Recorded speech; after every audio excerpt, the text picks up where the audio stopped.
Media చిట్చాట్లో ఆసక్తికర comments చేశారు AP CM Chandrababu. YCP assembly సమావేశాలను బహిష్కరించడం పైన ఆయన కీలక వ్యాఖ్యలు చేశారు. దేవాలయం లాంటి అసెంబ్లీని బహిష్కరించడం చరిత్రలోనే లేదన్నారు. అసెంబ్లీలో ప్రజా సమస్యలపై చర్చిస్తేనే వాటికి ఒక విలువ, గుర్తింపు ఉంటుందన్నారు. బయట కూర్చొని ఎంత మాట్లాడినా విలువ ఉండదని తెలిపారు.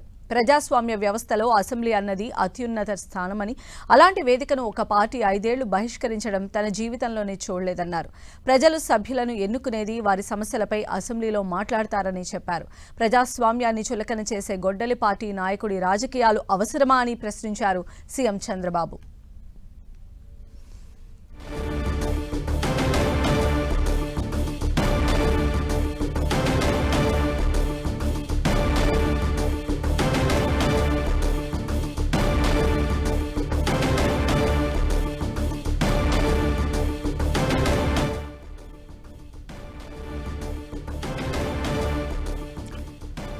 ఈ రోజు జరిగిన మీడియా చిట్చాట్లో ఏపీ సీఎం చంద్రబాబు చాలా ఆసక్తికరమైనటువంటి వ్యాఖ్యలు చేశారు. వైసీపీ అసెంబ్లీ సమావేశాలను బహిష్కరించడం పైన ఆయన రెస్పాండ్ అయ్యారు.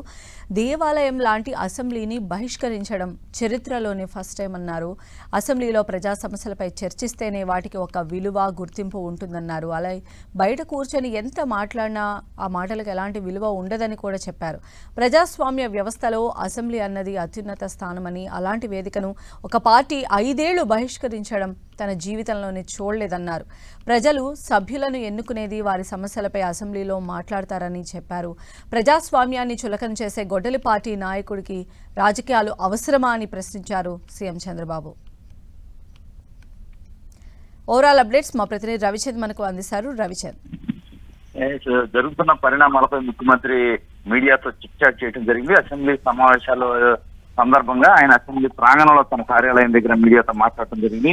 అయితే కొన్ని ఆసక్తికరమైన వ్యాఖ్యలు చేశారు. ఏదైతే జగన్మోహన్ రెడ్డి అసెంబ్లీని బాయ్కాట్ చేసి బయట విలేకరుల సమావేశంలో ప్రభుత్వం విమర్శలు చేయడం విడ్డూరంగా ఉందంటూ ఆయన వ్యాఖ్యలు చేశారు. ఎందుకంటే తాను 1978 నుంచి కూడా చూస్తున్నాను, ఆనాడు ఏ విధంగా ఫైట్ చేశారు, సంఖ్య ముఖ్యం కాదు, ఎంతమంది ఉన్నా సరే ప్రజా సమస్యల మీద ఫైట్ చేయాలని చెప్పి ఉదాహరణగా వెంకయ్య నాయుడు, జైపాల్ రెడ్డి గురించి ఆయన చెప్పడం జరిగింది. ఆనాడు నలుగురు ఉన్నప్పటికీ కూడా ప్రజా సమస్యలపై అసెంబ్లీని స్తంభింపజేసి ప్రజా సమస్యను పరిష్కరించే ఆనవాయితీ ఆనాడు ఉండేదని, కనీసం ఈ రోజు ఏదైతే ప్రభుత్వంలోనే ఉంటేనే అసెంబ్లీకి వస్తాం లేకపోతే రాము అనే సమయంగా ఇక్కడ జగన్మోహన్ రెడ్డి వ్యవహరిస్తున్నారు కూడా ఆయన చెప్పసరికి 1989-94 సమయంలో ఎన్టీఆర్ బాయ్కాట్ చేసినప్పటికీ తామంతా అసెంబ్లీకి వెళ్లి ప్రజల తరఫున పోరాటం చేశామని చెప్పడం జరిగింది. అదేవిధంగా 2019-24 మధ్య నేను వ్యక్తిగతంగా సవాల్ చేసి బయటకు వచ్చినప్పటికీ నా ఎమ్మెల్యేలంతా కూడా ఫైట్ చేశారు. ఆనాడు ఫైట్ చేసిన ప్రభుత్వాన్ని నిలదీసిన పరిస్థితిని, ప్రజా సమస్యలపై పోరాటం చేసిన పరిస్థితిని కూడా ఆయన గుర్తు చేయడం జరిగింది. అదేవిధంగా చూసిన ప్రజాస్వామ్యాన్ని చేసే విధంగా కూడా జగన్ వ్యవహార శైలి ఉంది. అసెంబ్లీకి రారు, కౌన్సిల్కి వస్తారు.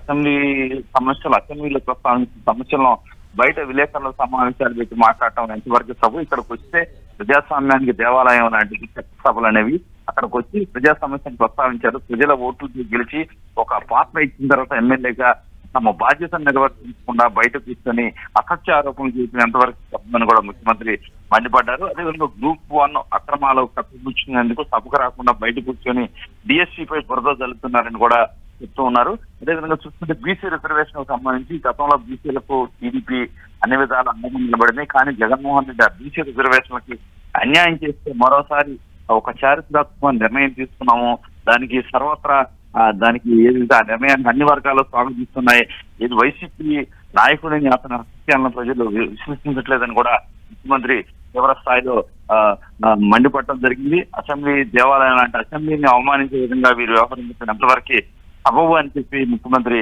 ఆవేదన వ్యక్తం చేసిన పరిస్థితి కనిపిస్తుంది. అదేవిధంగా అన్ని అంశాల గురించి కూడా అసెంబ్లీలో చక్కటి ఏదైతే అర్థవంతమైన చర్చలు జరుగుతున్నాయి. ఇక్కడ గ్రూప్ 1 కావచ్చు, అన్ని విషయాలు గ్రూప్ 1 సంబంధించిన అక్రమాలు తన 50 ఏళ్ల రాజకీయ జీవితంలో ఎప్పుడూ చూడలేదు. అటువంటి వ్యవస్థ విద్యార్థుల జీవితాలతో ఆటలాడుతున్నారని చెప్పి ముఖ్యమంత్రి మండిపడ్డారు. టీఎస్సీ అక్రమాలు అని వైసీపీ చెప్తోంది, వాటి మీద బయట కూర్చొని మాట్లాడుతున్నారు, సభకు వచ్చి మాట్లాడొచ్చు అని చెప్పి ముఖ్యమంత్రి చెప్తున్నారు. ఏదైనా అసెంబ్లీ అంటే వీరికి గౌరవం లేదని చెప్పి తీవ్ర స్థాయిలో మండిపడ్డారు.